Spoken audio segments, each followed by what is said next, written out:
Bonjour, cette capsule vidéo s'inscrit dans le programme de sciences de fin de cycle 3 avec l'un des sujets sur l'une des fonctions qui caractérisent le vivant. Il s'agit de l'alimentation avec l'utilisation de micro-organismes pour produire les aliments pour l'homme.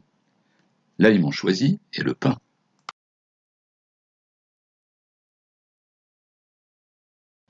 Commençons par vous présenter la levure. Achetée chez mon boulanger ce matin, voici à quoi cela ressemble à l'œil nu. Je vais maintenant en prélever une petite quantité et la diluer avec de l'eau dans un Erlenmeyer.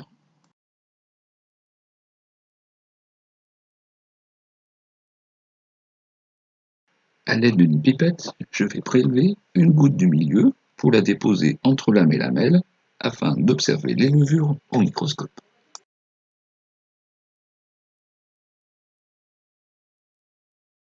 Effectuons la mise au point sur le microscope. Qu'observons-nous? Une vingtaine de cellules de levure qui sont des êtres vivants unicellulaires de la famille des champignons.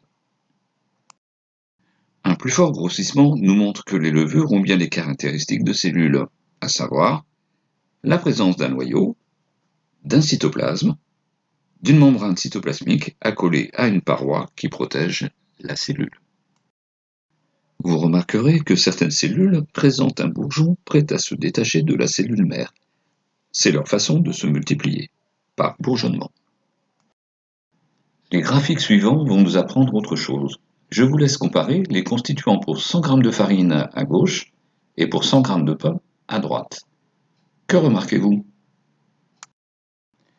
Nous constatons qu'il y a plus d'eau dans le pain. Cela est normal, compte tenu que le boulanger en a ajouté avec la farine pour fabriquer sa pâte, en plus du sel et de la levure.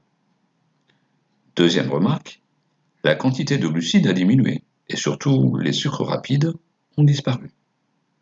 On peut donc se poser une question: comment expliquer la disparition des sucres rapides? Quelle hypothèse peut-on proposer?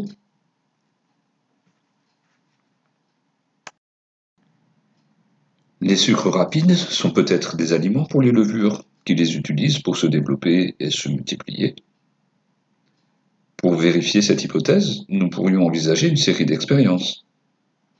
Je vous propose de nous retrouver prochainement dans une seconde capsule vidéo. Merci de votre attention.